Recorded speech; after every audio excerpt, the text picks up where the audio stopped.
कानी बहू। किशोरी लाल जी के बेटे राघव की शादी की बात जगह जगह चल रही थी, लेकिन किशोरी लाल जी को कोई लड़की पसंद ही नहीं आती थी।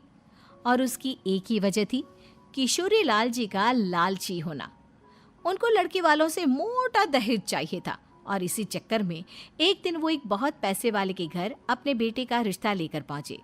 उस आदमी का नाम था ओम प्रकाश। देखिए किशोरी लाल जी, मेरी एक ही बेटी है और मेरी सारी संपत्ति जायदाद सब कुछ मेरी बेटी नैना का ही है। पापा, नाम से लगता है बहुत खूबसूरत होगी। कितना अच्छा नाम है ना, नैना। ओ, वैसे बात तो सही है आपकी। अब इतना पैसा है, जमीन जायदाद है, इकलौती बेटी, आप भी क्या करेंगे? सब कुछ उसे ही देंगे ना। बिल्कुल ठीक पहचाना आपने। बस बेटी की शादी और सारी जायदाद उसके नाम। पापा, बिना देखे हाँ कर दीजिए ना। इतना अच्छा रिश्ता फिर कहाँ मिलेगा? माला माल हो जाएंगे हम। मैं अपनी बेटी को बुलाता हूँ। अरे नहीं नहीं नहीं नहीं, आपकी बेटी का नाम नैना है, सुनकर ही लगता है बहुत सुंदर होगी। रहने दीजिए अंकल, मैं तो आपकी बेटी के नाम से ही इतना खुश हो गया हूँ कि उसे बिना देखे शादी करने को तैयार हूँ।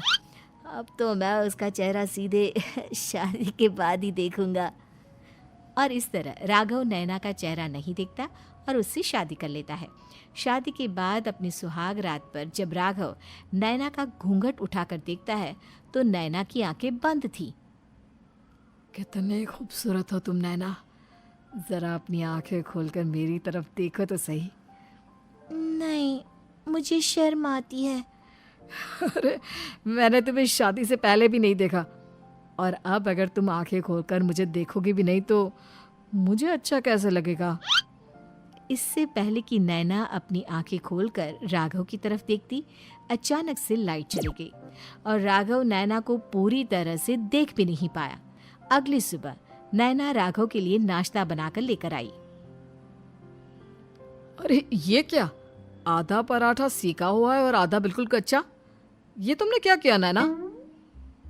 बहू, तुमने क्या आधा पराठा तवे से नीचे लटका कर रखा था, जो आधा सेका है और आधा कच्चा?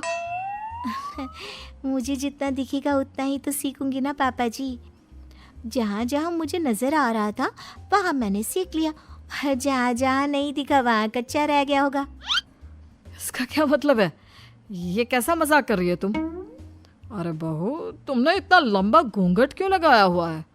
देखो, हमारे घर में बहुओं को बेटी की तरह रखा जाता है, और फिर तुम तो इतना सारा माल लेकर आई हो। देखो, ये घूंघट डालकर रखने की कोई ज़रूरत नहीं है। हाँ नैना, पापा जी ठीक कह रहे हैं, तुम तो आराम से रहो, अपना ही घर समझो। नैना अचानक से अपना घूंघट उठा लेती है। अरे ये क्या पापा, नैना की तो एक आंख फूटी हुई है। नाम से नैना, लेकिन ये तो कानी बहू निकली। मेरे साथ धोखा हुआ है, धोखा। बिना दिखाए अपनी कानी लड़की मेरे संग ब्याह दी। मुझे कानी बीवी नहीं चाहिए। मुझे अभी ओम प्रकाश जी से बात करनी पड़ेगी। आखिर उन्होंने मेरे साथ ऐसा किया क्यों? अरे, आप लोगों ने ही तो पापा से कहा था कि आप लोग शादी से पहले मुझे देखना नहीं चाहते। अब मेरे पापा पर क्यों इल्जाम लगा रहे हैं? अरे लेकिन उन्हें बताना तो चाहिए था ना कि तुम कानी हो, एक आंख से तुम्हें दिखाई नहीं देता। किशोरी लाल और राघव नाराज होकर ओम प्रकाश को अपने घर बुलाते हैं। पापा जी, ये आपने क्या किया? शादी से पहले बताया क्यों नहीं कि नैना की आंखों में परेशानी है? अरे, आप ही ने तो लड़की देखने से मना कर दिया था। और लेकिन आप बता तो सकते थे। आपको तो हमारी बेटी की प्रॉपर्टी चाहिए थी, वो भी पूरी की पूरी। अब क्या हुआ अगर उसे आधा दिखाई देता है? प्रॉपर्टी तो आपको पूरी मिल गई ना। अरे ये क्या बात हुई? मेरी शादी प्रॉपर्टी से नहीं, आपकी बेटी से हुई है। अब ये तो पहले सोचना चाहिए था, तब तो मेरी प्रॉपर्टी देखकर तुम्हारी जुबान लप लपा रही थी। लेकिन मैं कानी लड़की को अपनी बीवी बनाकर नहीं रख सकता। पापा, कुछ करिए ना आप। हाँ, करता हूँ। देखिए ओम प्रकाश जी, आप हमारे साथ ऐसा नहीं कर सकते। और तुम देखो, और अगर हम आपकी बेटी को अपने घर की बहू बना कर रखे तो? तो तुम्हारी पूरी प्रॉपर्टी तुम्हारी ही रहेगी, और जो मैंने तुम्हें दिया है ना, उसमें से बस मैं आधा लेकर जाऊंगा। अरे लेकिन अब आप अपनी दी हुई प्रॉपर्टी में से आधी वापस क्यों लेकर जाएंगे? अगर मैं आपकी बेटी को अपनी पत्नी बनाकर रखने को तैयार हूं तो? इसलिए ताकि भविष्य में अगर तुम मेरी बेटी को धोखा दो तो उसके पास कुछ तो रहे जो पति का हो। वैसे मेरे पास तो बहुत कुछ है, लेकिन अपने पति की कोई निशानी तो उसके पास होनी चाहिए ना। अब अगर तुमने मेरी बेटी को कानी कहा तो तुम्हें प्रॉपर्टी भी कानी ही मिलेगी, पूरी नहीं। जमाए राजा। किशोरी लाल और राघव समझ चुके थे कि वो बुरी तरह फंस चुके हैं और अब उनके पास वहां से निकलने का कोई चारा नहीं है। अब समझ में आया ना, लालच बुरी बला होती है। एक तो तुम्हें प्रॉपर्टी मिली, ऊपर से बीवी मिली, उसमें तुम्हें नखरे भी दिखाने हैं। आए बड़े, चुपचाप बैठो दोनों। कुछ दिनों के बाद नैना राघव की कार लेकर बाजार घूमने निकलती है और जब कार लेकर वापस आती है, ये क्या? एक तरफ से मेरी गाड़ी पूरी खराब हो चुकी है।